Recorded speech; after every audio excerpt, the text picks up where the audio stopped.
Alright जी, हमारा ये जो मंथ स्टैक है, बेसिकली आपका जो बैच है वो नंबर 10 है। इससे पहले 9 बैचेस हमारे गुजर चुके हैं मंथ स्टैक के, ठीक है। और इसमें जैसे मैंने अभी जिक्र किया है,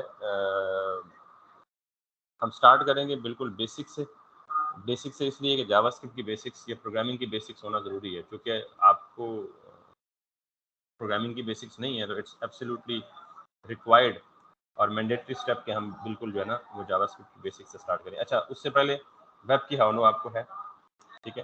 तो चूँकि जावास्क्रिप्ट यूज़ होती है वेब के साथ ही, उसके बगैर नॉर्मली यूज़ नहीं होती। यानी वेब डेवलपमेंट में पहले पुराने ज़माने में या कुछ अर्सा पहले तक जावास्क्रिप्ट सिर्फ ब्राउज़र में रन होती थी, ठीक। लेकिन अब नोड जेएस के अराइवल के बाद आउटसाइड द ब्राउज़र भी रन होती है। लेकिन ये क्या होता है ब्राउज़र और क्या होता है आउटसाइड द ब्राउज़र और ये कैसे रन होती है, ऑल दीज थिंग्स, इनके जवाब हम जो ढूंढेंगे भी और देखेंगे भी साथ साथ। पहला स्टेप ये है कि हम वेब डेवलपमेंट के लिए कौन से टूल्स का इस्तेमाल करेंगे। तो हम सिर्फ एक टूल का इस्तेमाल करेंगे, that is visual studio code, ठीक है। इत्तेफाक से मेरे सिस्टम में विंडो नहीं हुई है, वैसे इससे पहले विजुअल स्टूडियो कोड इंस्टॉल होता था और गुड लक ये है कि इसमें भी इंस्टॉल्ड है। चलिए लेट्स गो। तो आपने सबसे पहले क्या करना है, डेस्कटॉप पे या कहीं भी अपने सिस्टम में एक नया फोल्डर क्रिएट करना है और इस फोल्डर को आप नाम दे दीजिए, for example Java script basics, और मैं इसको कह देता हूँ जी मन B10 for batch 10। So with this thing pretty much like this, so let me accept the request. Okay, so now हमारा सबसे पहला स्टेप, हमने मन स्टैक को शुरू किया। मन स्टैक से पहले ऑब्वियसली जावास्क्रिप्ट शुरू किया, तो मैंने इसलिए इसको नाम दे दिया जावास्क्रिप्ट बेसिक्स। इसके नाम ज़ाहिर है हम गाहे बगाए चेंज भी करते रहेंगे जो जो हम एडवांसमेंट की तरफ होते जाएंगे। आपको वेब डेवलपमेंट अगर आपने किया तो आपको पता है कि हमारा स्टाइल ये है कि हम विजुअल स्टूडियो कोड यूज़ करते हैं। और विजुअल स्टूडियो कोड में जब आपने इंस्टॉल किया होता है तो ये राइट क्लिक करके आप ओपन विद कोड करें तो ये आपका डायरेक्टली विजुअल स्टूडियो कोड में ओपन हो जाता है ये project.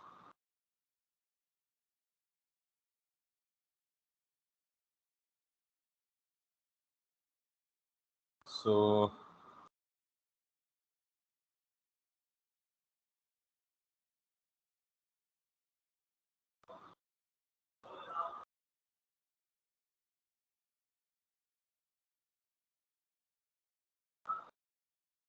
Once open in the visual studio code, क्योंकि मैं बार बार ये कह रहा हूँ कि JavaScript runs inside the browser, क्योंकि this language is made for the web. तो ब्राउज़र में रन होने के लिए हमें कोई ना कोई HTML पेज चाहिए होता है, ठीक है। और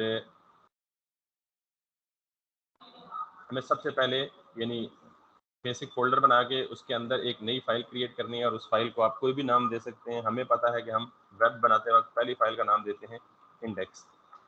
एक्सटेंशन आपकी मिशन .html होगी, तभी ये फाइल जो है वो ब्राउज़र रिकग्नाइज करेगा। और जब आप इसको भी सेव करें, अभी मैंने कुछ भी नहीं लिखा इस फाइल में, और आप यहाँ पे आके इसको देखें तो इंडेक्स जिसने ब्राउज़र की का आइकन खुद बहुत पिक कर लिया है। इसका मतलब ये है कि जो भी आपके सिस्टम में डिफ़ॉल्ट ब्राउज़र होगा, चाहे वो मोजिला है, चाहे वो इंटरनेट एक्सप्लोरर है, फायरफॉक्स है, ओपरा मिनी है या व्हाट्सएवर, तो जो भी डिफ़ॉल्ट ब्राउज़र है ये उसकी शेप अडॉप्ट कर लेगा। मैं इसे डबल क्लिक करता हूँ और इसे ओपन करता हूँ, तो this is the place where we will keep on working.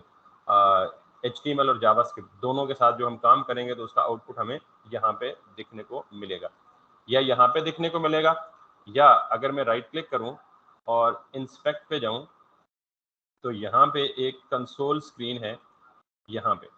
तो या तो हमें जो भी हम काम कर रहे होंगे उसका आउटपुट यहाँ पे मिलेगा या यहाँ कंसोल पे मिलेगा। तो जावास्क्रिप्ट में ज़्यादातर हम टेस्टिंग करने के लिए जो आउटपुट और इनपुट है वो इस कंसोल के ज़रिए डिस्प्ले कर रहे होंगे।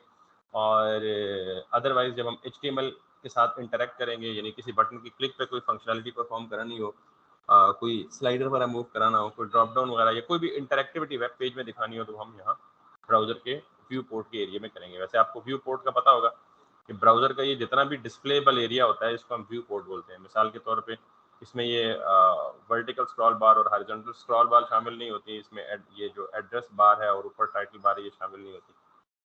everything other than that is called as the viewport. ठीक है. So now ये हमारा एरिया है या ये दो एरियाज हैं. एक ये जो नॉर्मली टेस्टिंग के लिए हम इंस्पेक्ट को यूज़ करेंगे और इंस्पेक्ट में यहाँ कंसोल के टैब पे यहाँ पे ये यूज़ करेंगे. और कोडिंग करने के लिए हम index.html पेज तो बनाया है. ये इसलिए बनाया है ताकि हमें ब्राउज़र में कुछ दिख सके. तो हम जो कोड है वो HTML के अंदर नहीं करेंगे. उसके लिए हम क्या करेंगे, जावास्क्रिप्ट की एक अलग फाइल बनाएंगे. So what I gonna do is HTML का बेसिक स्ट्रक्चर मैं यहाँ पे क्रिएट करता हूँ. और ये जस्ट आपको पता होना चाहिए कि HTML का बेसिक स्ट्रक्चर, उसमें लेट्स सपोज HTML का टैग, हेड टैग और बॉडी टैग होते हैं. इसको हम बेयर मिनिमल HTML स्ट्रक्चर कहते हैं. मैं यहाँ पे इसका टाइटल चेंज करके कह देता हूँ जी कि जावास्क्रिप्ट बेसिक्स. एंड देन मुझे इस HTML के अंदर जावास्क्रिप्ट लिखने के लिए दो तरीके हैं. इनफैक्ट दो से ज़्यादा भी तरीके हो सकते हैं, लेकिन मैं आपको फिलहाल यानी 3 तरीके हैं इन टोटल. आपको मैं फिलहाल सबसे सिंपल तरीका बताता हूँ कि जावास्क्रिप्ट को आप HTML के अंदर कैसे लिख सकते हैं. पूरी यानी बॉडी के अंदर आगे आप किसी भी जगह एक टैग लिखें स्क्रिप्ट का, और इस स्क्रिप्ट के ओपनिंग और क्लोजिंग टैग के अंदर आप जो कुछ भी लिखेंगे वो क्या होगा, जावास्क्रिप्ट का कोड होगा. यानी स्क्रिप्ट के अंदर आप जावास्क्रिप्ट लिखेंगे. ये स्क्रिप्ट का टैग जरूरी नहीं है बॉडी के अंदर ही हो. ये आप इसको यहाँ से कट करके हेड के अंदर भी लिख सकते हैं, या बॉडी के अंदर कहीं भी ऊपर नीचे. अगर आप बॉडी में और कोई कंटेंट है या वेब पेज है बना हुआ, डिजाइन हुआ हुआ, कोई डिव शेप या कोई और एलिमेंट्स, तो आप स्क्रिप्ट का टैग हेड में या बॉडी के दरमियान में या एंड पे कहीं भी लिख सकते हैं, या हेडर में भी लिख सकते हैं. So what I recommend is कि आप नॉर्मली जावास्क्रिप्ट कहाँ लिखें, आप अपने HTML के सबसे एंड पे just before the closing body tag, यहाँ पे स्क्रिप्ट का टैग लिखें. अब इस स्क्रिप्ट के टैग के अंदर जितना कुछ भी आप लिखेंगे वो ट्रीट होगा जावास्क्रिप्ट. ठीक है. अच्छा, let me have the little introduction of our another student. जी फरहाद साहब, अस्सलाम वालेकुम. वालेकुम सलाम सर, कैसे हैं? ठीक है. हाँ अल्हम्दुलिल्लाह. मुझे जस्ट आपसे ये पूछना था, बाकी चले हम सलाम दुआ बाद में भी करेंगे. अभी चूंकि हमारी क्लास की रिकॉर्डिंग भी चल रही होती है, मुझे काइंडली ये बताइएगा कि व्हाट अबाउट वेब बेसिक्स. आपने कुछ देखा, कुछ समझा? क्योंकि मेरी लास्ट टाइम जब आपसे बात हुई थी तो आपको शायद मैंने एक प्लेलिस्ट सजेस्ट की थी कि आप वेब की बेसिक्स करेंगे पहले मंथ. सर मैंने वर्डप्रेस थोड़ा सा सीखा था, वो भी without coding. So I am not that familiar with the coding that you are started. नहीं, वो मेरी रिकॉर्डिंग से रिलेटेड नहीं था, लेकिन उसके WordPress is something which is totally different, और वो भी स्पेशली आप विदाउट कोडिंग किया है तो व्हिच इज टोटली डिफरेंट. तो फिर आपको यहाँ पे मेरे साथ चलने में थोड़ा सा मसला पेश आएगा शायद. नो प्रॉब्लम, मैं रिकॉल कर लूंगा. जावास्क्रिप्ट मैंने पहले पढ़ी थी आज से 7-8 साल पहले, तो ये बेसिक सिमेंटिक्स मुझे पता है. परफेक्ट. बस फिर ठीक है. वैसे बाय द वे मैं बिल्कुल जीरो से ही स्टार्ट करूंगा, लेकिन मुझे जस्ट ये जानना जरूरी था बिफोर स्टार्टिंग के ऐसा ना हो कि हम मतलब कुछ और कर रहे हैं और आप उसको मतलब ना कोप अप कर पा रहे हो. तो इट मींस कि इफ यू आर सेइंग कि जी यू कैन डू दैट, तो दैट्स वेरी गुड. तो मैं असल में अनकंफर्टेबल होता हूँ जब मतलब मुझे लगे कि सामने किसी को समझ नहीं आ रहा, तो मैंने पूछना मुनासिब समझा. ठीक है जी, thank you and we are good to go. इसका मतलब ये. अच्छा जी, हम जितना भी जावास्क्रिप्ट का कोड लिखेंगे वो स्क्रिप्ट के टैग में लिखेंगे, और स्क्रिप्ट के टैग में अब जावास्क्रिप्ट में किसी भी प्रोग्रामिंग लैंग्वेज को आप देख लेना तो उस प्रोग्रामिंग लैंग्वेज में बहुत सारे कीवर्ड्स होते हैं. अब मैं जितनी टर्म्स बोलूँगा बेटा, या तो ये आप नोट कर लें या इनफैक्ट इनको याद रखें अगर आप कर सकते हैं तो. किसी भी प्रोग्रामिंग लैंग्वेज में कीवर्ड्स क्या होते हैं? देखिए, हम अगर अंग्रेजी ज़ुबान सीखते हैं ना, अंग्रेजी ज़ुबान हमारी मादरी ज़ुबान नहीं है, हम एक सेकंड लैंग्वेज के तौर पे उसे सीखते हैं. तो हमें दो चीज़ों की प्राइमरीली ज़रूरत होती है, वैसे तो बहुत सारी हो सकती हैं. एक, हमें ग्रामर रूल्स की का पता होना चाहिए कि आप किसी भी सेंटेंस की मेकिंग कैसे करते हो, वर्ड्स की अरेंजमेंट कैसे प्रॉपर तरीके से करते हो ताकि वो एक मीनिंगफुल सेंटेंस बने.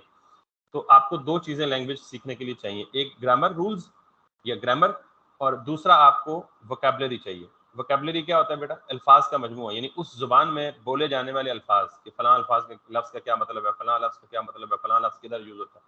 तो just like any other language, programming language में भी ये दो चीज़ें आपको चाहिए. एक चीज़ आपको चाहिए ग्रामर रूल्स. अब अंग्रेजी में उसको हम क्या कहते थे, ग्रामेटिकल रूल्स. तो यहाँ हम क्या कहेंगे प्रोग्रामिंग की जुबान में? सिंटैक्स. हम क्या कहेंगे? तो सिंटैक्स जब भी मैं कहूँगा तो क्या मतलब?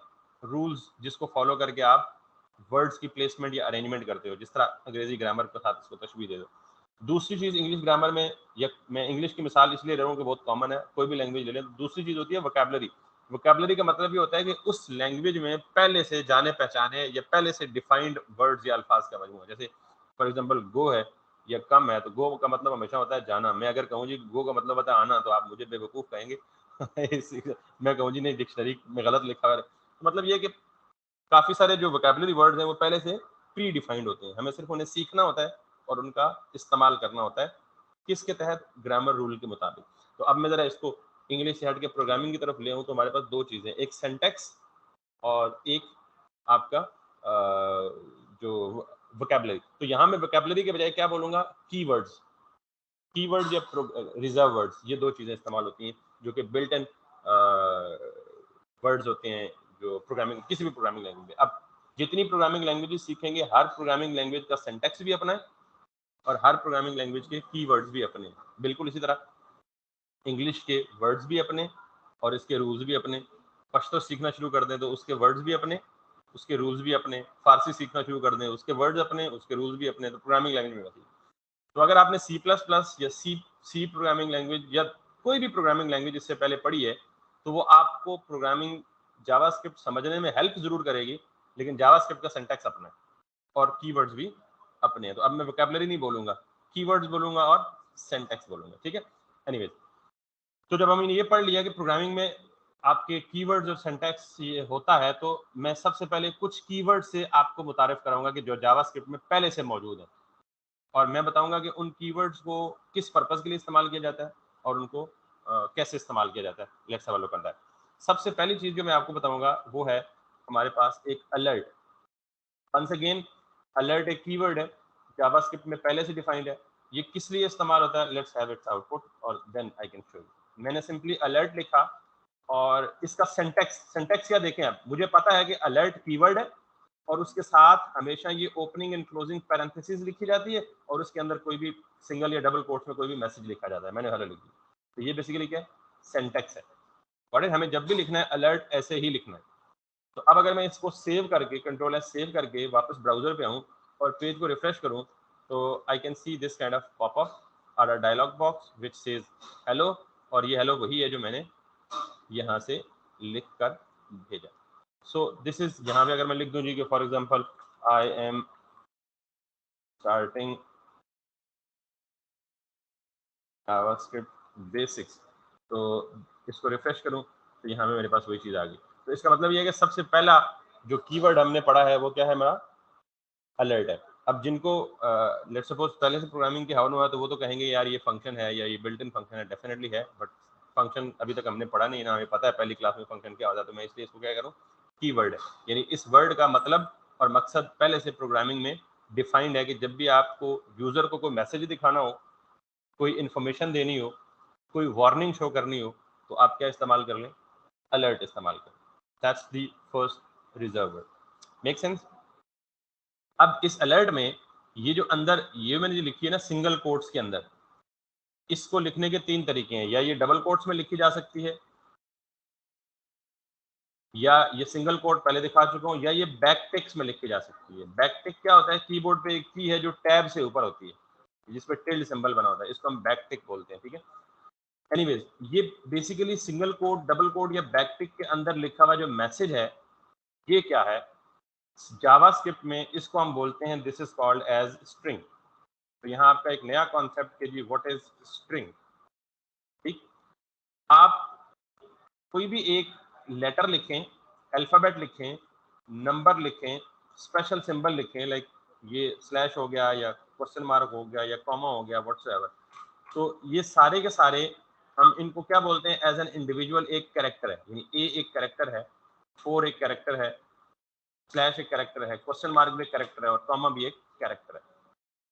अब मुझे आप कहेंगे जी 4 तो नंबर है, ए अल्फाबेट है, तो डेफिनेटली अल्फाबेट भी है, 4 नंबर भी है और वो क्वेश्चन मार्क और स्पेशल सिंबल भी है। लेकिन जनरली हम इनको मिला के क्या कहते हैं, ये एक कैरेक्टर है। यानी anything that can be type from the keyboard, चाहे वो नंबर है, चाहे वो क्वेश्चन मार्क है, चाहे वो कोई अल्फाबेट है, तो हम उसे क्या ट्रीट करेंगे, एक कैरेक्टर ट्रीट करेंगे। अच्छा, जब हम मीनिंग यानी कॉम्बिनेशन ऑफ मीनिंगफुल कैरेक्टर्स लें तो दैट मेक्स अ स्ट्रिंग। मिसाल के तौर पे अगर मैं अपना नाम लिख दूं दिस, तो अब इस एक नाम में कितने कैरेक्टर्स हैं? 1 2 3 4 और 5। तो combination of meaningful characters is called as a string. अच्छा, it can be meaningless as well. I mean मैं अगर सिर्फ ये ABC लिख दूं तो ये स्ट्रिंग नहीं है, तो ये भी स्ट्रिंग है। Got it? तो स्ट्रिंग का मतलब क्या है? कॉम्बिनेशन, ये collection of characters, this is a string. यानी ये मैं प्रोग्रामिंग की टर्मिनोलॉजीज बता रहा हूँ, अभी प्रोग्रामिंग स्टार्ट नहीं है, अभी जस्ट मैं आपको थोड़ा सा हैंड्स ऑन टच दे रहा हूँ, क्योंकि मैं आगे चल के सारी चीजों के लिए प्रॉपर टर्म्स इस्तेमाल करूंगा, जो प्रोग्रामिंग में प्रॉपर टर्म्स इस्तेमाल होती हैं। तो इसलिए मैं आपको ये सारी चीजें पहले लेक्चर में डिफाइन कर देना चाहता हूँ, ताकि मुझे दोबारा उनका जब मैं नाम लूँ तो आपके जहन में ये कंफ्यूजन है, यार ये क्या है, ये क्यों स्ट्रिंग कहलाती है, ये कैरेक्टर क्या होता है, ये स्ट्रिंग क्या होता है, और स्ट्रिंग कांस्टेंट क्या होता है वगैरह। तो मैंने बोला जी combination of characters makes a string. अगर मैं इसको सिंगल कोट्स में रख दूं, now it became string constant. अगर ये सिंगल कोट या डबल कोट दूं या बैकटिक्स में हो, तो इसको मैं क्या कहूंगा? This has become a string constant. Clear होगी बात? एक कैरेक्टर क्या होता है, और स्ट्रिंग क्या होता है, और स्ट्रिंग कांस्टेंट क्या होता है, ये तीन चीजें आपको पता लग चुकी है। ठीक है, तो अब अगर आप ये देखें, इस अलर्ट के अंदर मैंने अलर्ट का कीवर्ड लिखा, यानी जावास्क्रिप्ट में पहले से डिफाइंड है, और पैरेंथेसिस के अंदर मैं कोई भी स्ट्रिंग कांस्टेंट लिख सकता हूं। क्लियर होगी बात? तो स्ट्रिंग कांस्टेंट लिखूंगा, तो कांस्टेंट का मतलब क्या होता है? समथिंग व्हिच नेवर चेंजेस, वो एज इट इज स्क्रीन पे अपीयर हो जाएगी। कांस्टेंट का मतलब क्या? देखें, दो चीजें होती है ना हमारी लाइफ में भी, या एक कोई चीज होती है वेरिएबल या कांस्टेंट। कांस्टेंट का मतलब है something which is fixed, it never changes. Maths में देख लें, बहुत सारी क्वांटिटीज, बहुत सारी कैलकुलेशंस आप करते हैं, तो या तो वेरिएबल, कोई क्वांटिटी को वेरिएबल कहते हैं, या किसी क्वांटिटी को आप कांस्टेंट कहते हैं। तो constant means it never, it is not supposed to be changed ever, और वेरिएबल का मतलब it can vary with the passage of time, या with as a result of any calculation of any expression और something like that. Anyway, इस string constant के बजाय, यानी ये तो मुझे पता लग गया कि मैं अलर्ट के अंदर एक लिख सकता हूँ स्ट्रिंग कांस्टेंट। उसके अलावा अगर मैं if I write anything without specifying the single और double quote, this is a string but it is not a string constant. This is a string but it is not a string constant. तो अगर मैं ये string लिख दूं और फिर मैं इसे अलर्ट करूं, तो ये मुझे एरर देगा। ठीक, वो एरर देगा कि यासिर इज नॉट डिफाइंड। उसकी एक वजह कि जब भी मैं कोई चीज स्ट्रिंग की फॉर्म में दूं, तो string is constant which is fixed, वो तो शो हो जाएगी। जब मैं की चीज सिर्फ स्ट्रिंग दी, कांस्टेंट नहीं दिया, तो ये इसको वेरिएबल का नाम ट्रीट करता है। जावास्क्रिप्ट ये समझता है कि यासिर क्या है, किसी वेरिएबल का नाम है। तो मैंने तो अभी ये बताया ही नहीं कि वेरिएबल क्या होता है, तो इसलिए अभी ये नहीं बताऊंगा कि एरर क्या है और क्यों है और उसको कैसे रिजॉल्व किया जा सकता है। बट इतनी बात याद रख लें कि अलर्ट एक्सपेक्ट्स अ स्ट्रिंग कांस्टेंट। ये हमसे क्या एक्सपेक्ट करता है कि हम क्या देंगे इसे? String constant. अच्छा, अब स्ट्रिंग कांस्टेंट के अलावा हम और क्या चीज दे सकते हैं? यानी हम स्ट्रिंग तो नहीं दे सकते, ये देख लिया हमने। अगर हम कोई मैथमेटिकल नंबर दे दें, अगर हम ये नंबर दे दें और इसको रिफ्रेश करें, तो it accepts that number and it displays that number instantly as it is. Clear? अब आपको ये पता होना चाहिए कि अगर मैं इसे सिंगल कोट में रखूंगा, तो ये 89 क्या है? स्ट्रिंग है, और अगर सिंगल कोट में नहीं होगा तो ये क्या है? नंबर। क्लियर होगी बात? सो अगर मैं, तीसरी पॉसिबिलिटी, अगर मैं यहाँ पे कोई एक्सप्रेशन दे दूं मैथ्स की तरह का, तो मुझे अलर्ट क्या करेगा? ये उस एक्सप्रेशन को एवेल्युएट करके रिजल्ट डिस्प्ले कराएगा। मिसाल के तौर पे 89 + 6 दैट बिकम्स 95, तो ये इस एक्सप्रेशन को एवेल्युएट करके जो रिजल्ट आएगा वो देगा। ना सिर्फ ये, बल्कि यहाँ आप जितना मर्जी कॉम्प्लेक्स मैथमेटिकल फॉर्मूलाएं लिख लें, या इनफैक्ट एक्सप्रेशन लिख लें जो कि कैलकुलेट करवाना हो आपको, प्लस माइनस मल्टीप्लिकेशन सबके साथ, तो ये डायनामिकली रन टाइम पे सारों को एवेल्युएट करके आपको देगा। और ये इसके अपने रूल्स हैं, जैसे मैथ में होता है ना, डिमास पहले डिवीजन होता है, फिर मल्टीप्लिकेशन होता है। आई डोंट नो, मैथ्स में जो अच्छा है वो इसका जवाब दे सकता है। बट यहाँ पे इसको हम कहते हैं ऑपरेटर प्रेसिडेंस। मिसाल के तौर पे जैसे मैथ में ये होता है ना, BMAS। मैं ज्यादा मैथ्स की डिटेल नहीं डिस्कस करूंगा, बिकॉज मैं खुद मैथ में बड़ा कमजोर हूँ। तो मैथ में होता है ना, पता नहीं यही होता है, और फिर ब्रैकेट आ जाए तो पहले वो लग जाता है, P डिमास, तो मतलब पहले ब्रैकेट एवेल्युएट होती है, फिर डिवीजन ऑपरेटर, फिर मल्टीप्लिकेशन, फिर एडिशन, और फिर सब्ट्रैक्शन। तो प्रोग्रामिंग में इसको कहते हैं ऑपरेटर प्रेसिडेंस। ऑपरेटर प्रेसिडेंस का मतलब ये होता है कि यहाँ हर ऑपरेटर की अपनी तरजीह है। अगर एक एक्सप्रेशन में 4 या 5 किस्म डिफरेंट किस्म के ऑपरेटर्स आ जाएं, तो कौन सा ऑपरेटर पहले एवेल्युएट होना है, कौन सा बाद में एवेल्युएट होना है और कौन सा उसके बाद एवेल्युएट होना है, इस प्रोसेस को हम क्या कहते हैं, ऑपरेटर प्रेसिडेंस। मिसाल के तौर पे अभी हमने इसने ये रिजल्ट कैलकुलेट करके दे दिया, इसने अभी हमें ये रिजल्ट कैलकुलेट करके दे दिया, लेकिन मुझे नहीं पता कि किस प्रेसिडेंस से किया, यानी पहले क्या इसने इन दोनों को जमा किया, क्या पहले इसने इन दोनों को डिवाइड किया और इनको जमा किया और फिर इनको आपस में मल्टीप्लाई किया, या क्या किया, ये मुझे नहीं पता। अगर आपको पता करना हो तो आप सिंपली, मैंने आपको नाम बता दिया कॉन्सेप्ट का, क्या कहलाता है, ऑपरेटर प्रेसिडेंस। तो आप सिंपली यहाँ पे लिख सकते हैं कि ऑपरेटर प्रेसिडेंस इन जावास्क्रिप्ट।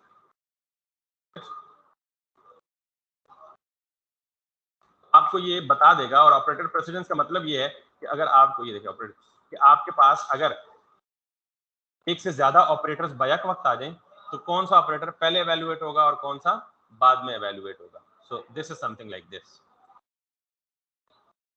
यहाँ ये टॉप से बॉटम पे सारा का सारा प्रेसिडेंस रूल है, जो हमने 3-4 ऑपरेटर लिखे ना, प्लस माइनस डिवीजन मल्टीप्लिकेशन वगैरह वगैरह वगैरह, तो ये इस तरह करता है। सबसे टॉप प्रेसिडेंस किसकी है, आपकी ब्रैकेट्स की, उसके बाद डॉट की, गालिबन मल्टीप्लिकेशन के लिए, सॉरी ये मेंबर ऑपरेटर है। मेंबर ऑपरेटर का मतलब जावास्क्रिप्ट की प्रॉपर्टीज एक्सेस करने के लिए। उसके बाद आपकी ये ब्रैकेट्स हैं, उसके बाद न्यू है, उसके बाद ये है, ये का मतलब फंक्शन कॉल, इसका मतलब सिर्फ ब्रैकेट में लिखा गया कोई एक्सप्रेशन, फिर प्लस प्लस यानी ये है, फिर ये, तो ये सारी की सारी ऑपरेटर प्रेसिडेंस है। ये सिर्फ आपको पता होना चाहिए, इसके बारे में इसको जुबानी याद करना इतने बड़े टेबल को obviously it's not possible for us. तो अगर आपने सिर्फ मैथमेटिकल एक्सप्रेशन की प्रेसिडेंस देखनी है तो आप ये क्वेरी कर सकते हैं जी, mathematical operator precedence of JavaScript और समथिंग लाइक दैट। 12 मैं सिर्फ ये बताने की कोशिश कर रहा हूँ कि हम अलर्ट के अंदर क्या क्या लिख सकते हैं। तो पहले हमने कहा जी सिर्फ हम स्ट्रिंग कांस्टेंट लिख सकते हैं, फिर हम सिर्फ नंबर लिख सकते हैं, फिर हम कोई भी मैथमेटिकल एक्सप्रेशन लिख सकते हैं। तो अगर एक्सप्रेशन लिखेंगे तो ये उसको इवैल्यूएट करके उसका रिजल्ट देगा, स्ट्रिंग कांस्टेंट लिखेंगे तो ये एज इट इज को डिस्प्ले करेगा, और अगर सिर्फ नंबर लिखेंगे तो वो भी उसे एज इट इज डिस्प्ले करेगा, और अगर सिर्फ स्ट्रिंग लिखेंगे तो ये उस स्ट्रिंग को वेरिएबल समझने की कोशिश करेगा और उसके बारे में एरर देगा, क्योंकि उस वेरिएबल को पहले हमने कहीं डिक्लेयर नहीं किया होगा। वेरिएबल डिक्लेरेशन क्या होती है उसको हम बाद में चल के देखते हैं। तो अलर्ट का फंक्शन समझ आ गया। ये किस लिए इस्तेमाल होता है, जब भी आप वेब डेवलपमेंट में यूजर को कोई वार्निंग देना चाहें, कोई इंफॉर्मेशन देना चाहें, कोई भी इंफॉर्मेटिव मैसेज प्रेजेंट करना चाहिए, अक्सर आपके पास वेब को यूज करते हुए आते हैं पॉपअप मैसेजेस वगैरह, तो आप उसके लिए यूज करेंगे अलर्ट को। ठीक है, सो मैं इसको अब कर रहा हूँ डिलीट, बिकॉज मैं आपको इसका पर्पस बता चुका हूँ। Now coming back to the another keyword which is for prompt. इस तरह अलर्ट एक कीवर्ड है, उसी तरह यानी अलर्ट के खास पर्पस, और मैंने पर्पस आपको बता दिया क्या है। इसी तरह प्रॉम्प्ट भी एक कीवर्ड है, और उसके साथ भी हमने ओपनिंग एंड क्लोजिंग पैरेंथेसिस लगाई हैं, और इसको अगर हम यूज करें यहाँ पे, तो यहाँ पे अब इसने मुझे वही डायलॉग बॉक्स दिया विद 2 डिफरेंसेस। एक तो ये कि इसके बटन एक के बजाय 2 है, उस केस में सिर्फ क्या था, ओके का बटन था। तो इसका मतलब ये है कि अलर्ट को हम तब इस्तेमाल करते हैं जब यूजर को वार्निंग दें, यूजर को कोई एक्शन करने की परमिशन, जस्ट उसे मैसेज दे दिया और उसने ओके कर दिया, जी मुझे पता लग गया, ठीक है, वार्निंग, इंफॉर्मेशन, प्रेजेंटेशन और व्हाट्सएवर। जब आप यूजर से कोई इनपुट लेना चाहें तो फिर आप क्या करें, प्रॉम्प्ट। अब प्रॉम्प्ट आपको एक टेक्स्ट बॉक्स देता है और 2 बटन देता है। 2 बटन किस लिए, कि अगर आप ये प्रॉम्प्ट ओपन है और आपने डिसीजन चेंज कर लिया कि you don't want to give input, तो आप इसे क्या कर दें, कैंसिल कर दें। लेकिन अगर आप इसमें कोई इनपुट वैल्यू देना चाहें, लेट्स सपोज मैंने 23 दिया, तो आप ओके करें, ठीक है। अब वो 23 कहाँ गया नहीं पता हमें अभी तक, ठीक है। अभी हम उसे सेव करते हैं किसी वेरिएबल में और फिर आपको बताऊंगा वेरिएबल क्या होता है, इसी से अगला टॉपिक आएगा। सो दूसरा जो कीवर्ड मैंने आपको बताया ये क्या है, प्रॉम्प्ट है। अच्छा, अगर अभी आप यहाँ देखें तो यहाँ टॉप पे टेक्स्ट बॉक्स के ऊपर कोई मैसेज नहीं आ रहा, जिसे हम लेबल मैसेज कहते हैं नॉर्मली। तो मैं कहता हूँ जी कि इस प्रॉम्प्ट बॉक्स में अगर मैं इसके अंदर भी कोई स्ट्रिंग कांस्टेंट लिख दूंगा और अब मैं इसे रिफ्रेश करूंगा, तो ये जो मैंने उसके अंदर स्ट्रिंग मैसेज लिखा वो यहाँ आ गया, इंटर अ नंबर। इसको हम कहते हैं लेबल या टेक्स्ट लेबल या व्हाट्सएवर यू कैन से। और ये मेरा क्या कहलाता है, टेक्स्ट बॉक्स कहलाता है, ठीक, या टेक्स्ट फील्ड कहलाती है, दोनों में कोई एक नाम याद है। तो अभी मैं इसे कैंसिल करूं या ओके करूं, कुछ भी नहीं करता ये। तो आप पूछेंगे जी फिर फायदा क्या हुआ इनपुट लेने का। इनपुट किस लिए लिया जाता है, कोई प्रोसेसिंग के लिए ना। मिसाल के तौर पे हम एक छोटा सा कैलकुलेटर बनाएं और हम ये एक्सपेक्ट करें कि यूजर रन टाइम पे कोई वैल्यू देगा 2, फिर हम एक और प्रॉम्प्ट बॉक्स उसे दिखाएं, फिर वो 2 दे, तो अल्टीमेटली हमें रिजल्ट क्या मिलना चाहिए? 2 + 2 4। यानी कोई ना कोई मीनिंगफुल एक्टिविटी होनी चाहिए। तो इसका मतलब ये है कि प्रॉम्प्ट यूजर से वैल्यू तो ले लेता है, लेकिन उस वैल्यू को लेके क्या करता है? कुछ भी नहीं, क्योंकि हम जो बताएंगे वही कुछ करेगा। तो अभी तक हमने कुछ भी नहीं बताया, तो दैट्स व्हाई इसने वैल्यू ली और बस खत्म, फिनिश। पर और उस वैल्यू को कैसे हमने सेव करना है, कैसे ग्रैब करना है, वो तो बात की बात है। लेकिन आपने जो दूसरा कीवर्ड जावास्क्रिप्ट में पढ़ा वो क्या है? प्रॉम्प्ट। तो प्रॉम्प्ट का पर्पस क्या है? यूजर से जब कोई वैल्यू आपने लेनी हो एज एन इनपुट। क्लियर होगी बात? अच्छा, जो तीसरा कीवर्ड है that is called as confirm. नाम से जाहिर है कि कंफर्म का मतलब ये है कि आप यूजर से किसी काम या किसी चीज के बारे में या किसी एक्शन के बारे में कंफर्मेशन चाहते हो। मिसाल के तौर पे आपने अक्सर देखा होगा जब आप कोई चीज डिलीट करते हैं तो वो ये पूछता है are you sure to delete, ठीक। और अगर मैं यहाँ पे जाऊँ तो ये are you sure to delete, तो ये भी 2 बटन देता है, एक ओके का और एक डिलीट का। तो कंफर्म का मतलब है कि यूजर को कोई चीज कंफर्म करानी हो या उसको फाइनल डिक्लेरेशन देनी हो कि यार you are taking this action, तो इसके ये कंसिक्वेंसेज होंगे या ये नहीं होंगे। तो अगर यूजर चाहेगा हाँ जी ओके डिलीट कर दो, तो ओके प्रेस करेगा, और अगर कैंसिल करेगा तो वो कैंसिल हो जाएगा, वो डिलीट वगैरह नहीं करेगा। सो ये 3 कीवर्ड्स हैं, अलर्ट, प्रॉम्प्ट और कंफर्म, जो बेसिकली जावास्क्रिप्ट में हम यूज करते हैं फॉर दीज पर्पसेस। और पर्पसेस मैंने आपको बता दिए। इन तीनों के अंदर आप स्ट्रिंग कांस्टेंट में कोई मैसेज लिखते हैं, और वो मैंने आपको बता दिया। अब नॉर्मली अभी मैंने आपको एक चीज बताई प्रॉम्प्ट की, और मैंने कहा जी प्रॉम्प्ट क्या करता है? यूजर से रन टाइम पे इनपुट लेता है, और वो इनपुट लेके बस खत्म। उस इनपुट को कहीं सेव नहीं करता, उसको कहीं उसकी कैलकुलेशन या प्रोसेसिंग नहीं करता। इसका मतलब ये है कि हमें एक ऐसी चीज की जरूरत है कि जिसकी मदद से हम यूजर से लिए गए इनपुट डाटा को कहीं सेव कर सकें। Got it? मिसाल के तौर पे प्रॉम्प्ट के जरिए यूजर ने डाटा दिया 23, तो हमने उसे क्या करना है? कहीं ना कहीं सेव करना है। किसी भी प्रोग्रामिंग लैंग्वेज में जो डाटा को सेव किया जाता है या डाटा पर प्रोसेसिंग की जाती है या डाटा पर कोई कैलकुलेशन की जाती है, तो ऐसा तभी पॉसिबल होता है जब पहले डाटा को कहीं सेव किया जाता है। मिसाल दूंगा, जैसे हम ह्यूमन बीइंग जब 2 नंबर्स को ऐड करते हैं, तो हम अगर मैं आपको कहूँ 2 नंबर्स को ऐड करो 2 + 2, तो पता है क्या होगा? आप कानों से सुनेंगे 2, तो ये कानों से सुन के आपके दिमाग में छोटा सा न्यूरॉन होगा, उसमें जाके स्टोर हो जाएगा 2। फिर मैं आपको कहूँगा 2, तो वो डेफिनेटली, यानी मुझे कोई ऐसा मैकेनिज्म चाहिए कि मैं जब भी कोई प्रोसेसिंग या कैलकुलेशन करता हूं तो उसको उससे पहले क्या करूं? कहीं सेव करूं। कंप्यूटर ये सारा डेटा जिस पे उसने प्रोसेसिंग करनी होती है, ये कहां सेव करता है? रैम के अंदर। और रैम के बारे में ये कहा जाता है कि इट्स अ मेमोरी, लेकिन इसको हम कहते हैं क्या? ये है टेम्पररी मेमोरी। और टेम्पररी मेमोरी का मतलब यह होता है कि ये डाटा को आर्जी तौर पे होल्ड करती है। जब तक आपका प्रोग्राम चल रहा होता है तो उस प्रोग्राम से रिलेटेड डाटा मेमोरी में रिजाइड कर रहा होता है। जो ही आप उस प्रोग्राम को टर्मिनेट करते हो तो वह मेमोरी से क्या हो जाता है? फ्लश हो जाता है डाटा। तो RAM is a temporary memory. इसका मतलब ये हुआ कि हमें अगर 2 नंबर्स की कैलकुलेशन करनी है तो हमें लाजमन उन 2 नंबर्स को पहले कहीं स्टोर करना पड़ेगा, ठीक। तो स्टोर करने के लिए कौन सी जगह हमारे पास अवेलेबल है? रैम अवेलेबल है। तो रैम पर डेटा स्टोर करने के लिए प्रोग्रामिंग में एक तरीका है। आप यूं कर सकते हैं, लेट एक कीवर्ड है और उसके बाद आप कोई भी वेरिएबल का नाम लिख सकते हैं। मिसाल के तौर पे मैं कहूं जी कि num1। अब अगर मैं लेट के साथ जब भी कोई नाम लिखूंगा ना, तो मैंने इसको सिंगल कोट्स में नहीं रखा, मैंने इसे डबल कोट्स में भी नहीं रखा, मैंने इसे बैक टिक पे भी नहीं रखा, तो फिर ये क्या हुआ? ये वेरिएबल नेम हुआ। Got it? नॉर्मली वेरिएबल किस लिए इस्तेमाल होता है? वेरिएबल नेम किस लिए इस्तेमाल होता है? To hold some kind of data. यानी इस पूरी लाइन का मतलब पता है क्या है? कि मेमोरी से मुराद रैम है। जब भी मैं मेमोरी का नाम लूं, मेमोरी में एक लोकेशन रिजर्व हो गई। अच्छा, मेमोरी का जो स्ट्रक्चर है ना, रैम का स्ट्रक्चर, इट्स लाइक दिस।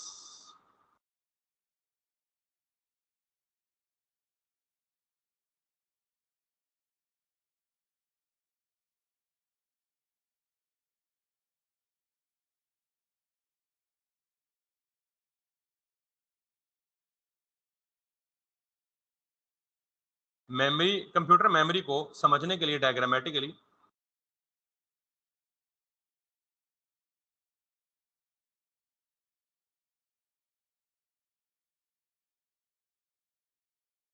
अब नॉर्मली, चाहिए इसने कोई गेम ओपन कर दिया। I just wanted to draw diagram just to make you clear. किसी को पता है कौन सा कोई ऐसा टूल है जिसपे हम ड्रॉ कर सकें कुछ? मेरे पास इंस्टॉल था लेकिन मेरे ख्याल में बच्चे ने विंडो चेंज की है, तो ऑटो ड्रॉ शायद। Yes, this was what I was looking for. Start drawing, yes. So आपकी जो रैम होती है, उस रैम का structure is just like this. If I can have a little shape on that, a rectangle shape, yes, ये मैं किसका structure draw कर रहा हूँ? रैम का स्ट्रक्चर ड्रॉ कर रहा हूँ, ठीक है। और इस रैम के अंदर, मतलब रैम को अगर मैं डिफाइन करूँ तो RAM consist of large number of consecutive memory blocks.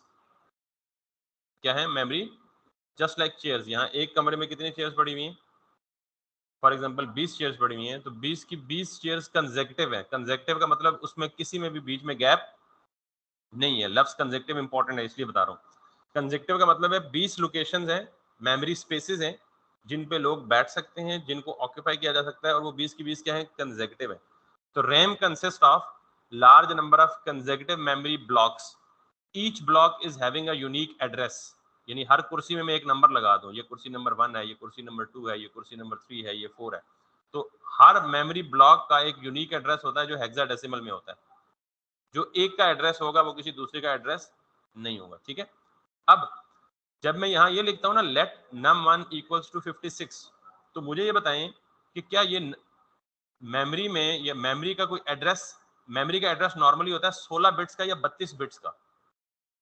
तो क्या ह्यूमनली ये पॉसिबल है कि हम 32 बिट्स को याद रखें? 1110000 1110000 111111000, ये एड्रेस है, याद रहेगा? It's not possible to memorize the addresses of the memory in the programming.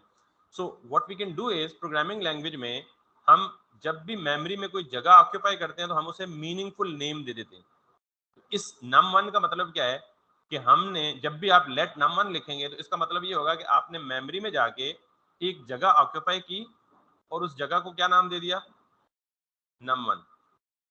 अब इस की एक एड्रेस भी होगा, तो हमें उस एड्रेस के बजाय इस स्पेस को जब रेफर करना होगा तो हम किससे रेफर करेंगे? num1 से रेफर होंगे। And this is a variable. और फिर इस 56 का मतलब, यहाँ इक्वल टू का साइन का मतलब मैथ की तरह इक्वल टू नहीं होता। प्रोग्रामिंग में इक्वल टू का मतलब होता है असाइनमेंट। Got it? जैसे मैथ में होता है ना, हम पढ़ते हैं जी num इक्वल्स टू 56, तो इसे इक्वल टू नहीं पढ़ते, हम इसको यूं पढ़ते हैं कि 56 is being assigned to num1। num1 में 56 वैल्यू एक असाइन हो रही है। और असाइनमेंट का मतलब ये है कि ये हमारे पास एक मेमोरी स्पेस है और इसके अंदर हमने क्या रख दिया है? 56 डेटा रख दिया। क्लियर होगी बात? This is the concept of the variable. यहां अगर 10 वेरिएबल्स भी होंगे तो हर वेरिएबल का नाम, अगर 2 वेरिएबल का नाम सेम हो जाए तो क्या होगा? कॉन्फ्लिक्ट। यानी एक गली में अगर 10 मकान है तो हर मकान का हाउस नंबर चेंज होगा ना।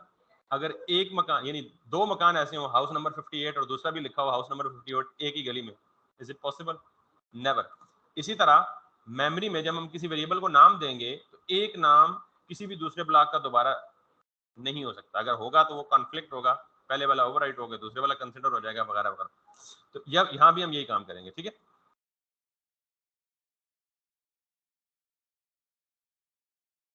सो यहाँ भी हम यही काम करेंगे। तो जब भी मैं लिखूंगा लेट, वार या कॉन्स्ट, ये 3 कीवर्ड्स हैं वेरिएबल डिक्लेरेशन के लिए। तो मैंने ये लिखा ना, लेट num1 इक्वल्स टू 56, इसका मतलब है कि मैंने 56 को किस में असाइन कर दिया? num1 में असाइन कर दिया। यहाँ तक क्लियर होगी? This is the philosophy of the variable. तो वेरिएबल की डेफिनेशन क्या आई? Variable is a named memory location. यहाँ ये वेरिएबल मैथ्स की तरह का वेरिएबल नहीं होता, या फिजिक्स केमिस्ट्री में जो हम पढ़ते हैं वेरिएबल, उनकी तरह का नहीं होता है। इसका बिहेवियर थोड़ा सा, यानी इसके बिहाइंड द सीन एक थ्योरी है, ये जो कॉन्सेप्ट मैंने आपको बताया। तो वेरिएबल को हम कैसे डिफाइन करेंगे? वो वेरिएबल की डेफिनेशन तो वैलिड है अपनी जगह की। वेरिएबल इज अ क्वांटिटी जिसकी वैल्यू फिक्स नहीं होती, चेंज होती रहती है, क्योंकि वेरिएबल का मतलब होता है वेरी, चेंजेबल, ठीक है, मुतगय्यर। तो यहाँ पे हम क्या कहेंगे, variable is a named memory location. जब हम इसको ये कहेंगे तो इसका मतलब ये है कि मेमोरी में एक लोकेशन होगी, उसका नाम क्या पड़ गया होगा, num1, ठीक, और उसमें अंदर क्या वैल्यू पड़ी होगी, 56। इसी तरह अगर हम दोबारा ये करें, लेट num2 इक्वल्स टू 90, इसका मतलब क्या होगा कि दोबारा मेमोरी में एक दूसरा बॉक्स रिजर्व हुआ, उसको नाम क्या मिला, num2, और उसके अंदर वैल्यू क्या चलेगी, 56, यानी ये दूसरा बॉक्स है जो भी अवेलेबल एम्प्टी बॉक्स होगा, और उसके अंदर वैल्यू क्या पड़ी होगी, 90। This is like that. अगर मैं यहाँ पे तीसरा नंबर ले लूं, लेट num3 इक्वल्स टू 800 कर दूं, तो व्हाट डज इट मीन कि मेमोरी में जाए, जो भी अवेलेबल बॉक्स है उसको नाम क्या दे, num3, और उसमें वैल्यू क्या रख दो, 800। क्लियर होगी बात। अब मैंने आपको अलर्ट का फंक्शन पढ़ाया, और इससे पहले अलर्ट में अगर मैं ये लिखता था ना, जैसे मैंने ये लिखा था, तो उसने क्या दिया था, एरर, और उस एरर को जरा पहले देखें, लेट्स हैव अ लुक। वो क्या कहता है, यासिर इज नॉट डिफाइंड। इसका मतलब ये समझ रहा है कि यासिर कोई वेरिएबल है, तो किसी भी वेरिएबल नाम यासिर के साथ लेट लगा हुआ है, तो लेट क्या करता है, जावास्क्रिप्ट को ये बताता है कि ये वेरिएबल है। अगर मैं यासिर की जगह num1 लिख दूंगा तो ये एरर नहीं देगा, बल्कि ये क्या करेगा, 56 कहां से आया, 56 बैकएंड पे num1 मेमोरी में इस तरह से 56 स्टोर करके बैठा हुआ है।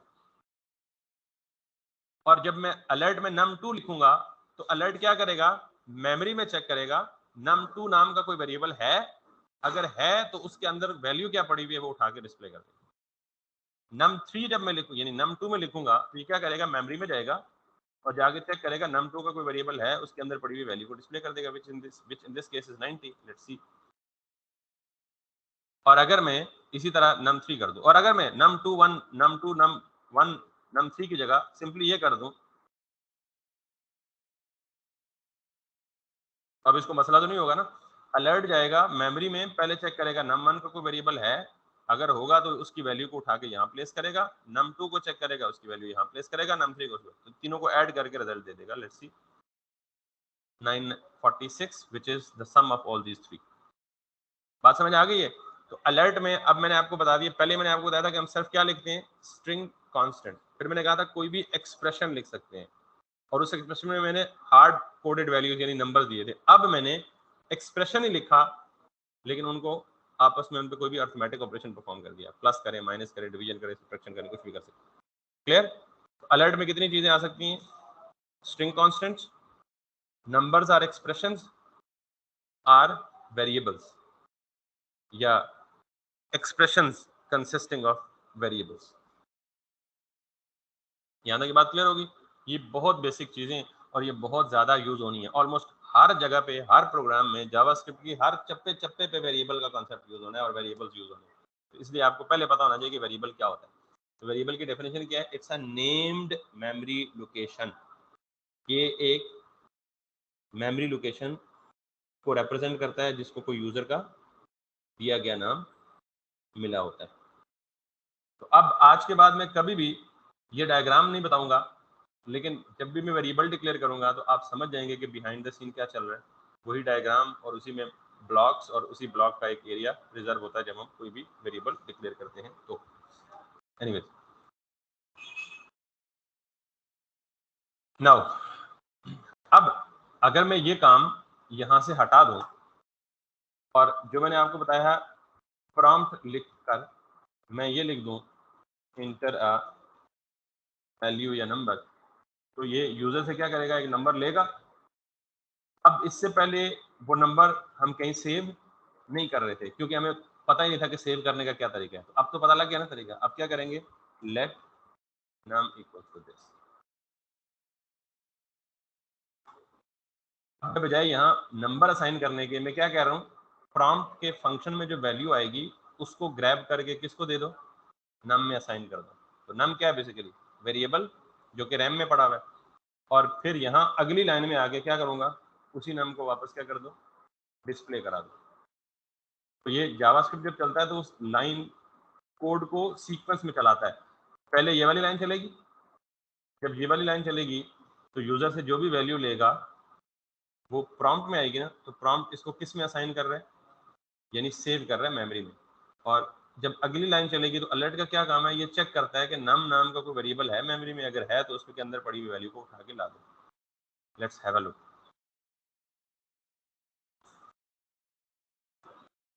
स्पेलिंग गलत दिखे मैंने, क्योंकि कीवर्ड का मतलब ये होता है कि आपने एग्जैक्ट स्पेलिंग मैच करना है। PROMPT। अब मैंने लिखा 23, तो अभी तक कौन सी लाइन चल रही है, ये वाली। जब मैं ओके करूंगा तो आगे जाएगा, जब मैं ओके किया तो वो 23 अलर्ट पे भी आ। क्लियर होगी ये बात? तो सिंपल सादा तरीन काम ये है कि आपने, मेरे ख्याल में आज इतना ही बहुत है, 2 से 3 आपकी क्लास है डेली, और हम 1 या 2 दिन इसी तरह थोड़ा सा स्लो पेस रखेंगे और फिर इसको ग्रेजुअली अप करते रहेंगे, क्योंकि मुझे मेक श्योर करना है कि आपको डे 1 से सारे कॉन्सेप्ट्स 100% क्लियर होंगे, तब आप मंथ स्टैक को कोप अप कर पाओगे। अदरवाइज जावास्क्रिप्ट थोड़ी सी ऊपर जाएगी तो फिर आपके ऊपर ही चली जाएगी। तो इट्स इम्पॉर्टेंट कि आप ये जो बेसिक कॉन्सेप्ट्स हैं इन पे जरा ध्यान दो। वेरिएबल्स क्या होते हैं, कीवर्ड्स क्या होते हैं, जावास्क्रिप्ट का सिंटैक्स क्या है, कैसे हम यूजर से वैल्यू लेते हैं और वापस यूजर को डिस्प्ले कराते हैं, कैसे स्ट्रिंग क्या होता है, स्ट्रिंग कांस्टेंट क्या होता है, एक्सप्रेशंस क्या होते हैं, ऑपरेटर प्रेसिडेंस क्या होती है, ये सारी जो बेसिक टर्मिनोलॉजीज, ये कहानियाँ आपको बयान की हैं, ये आपको बतानी है। ठीक है, तो इंशाल्लाह हम कल 2 बजे यहाँ से आगे मूव करेंगे।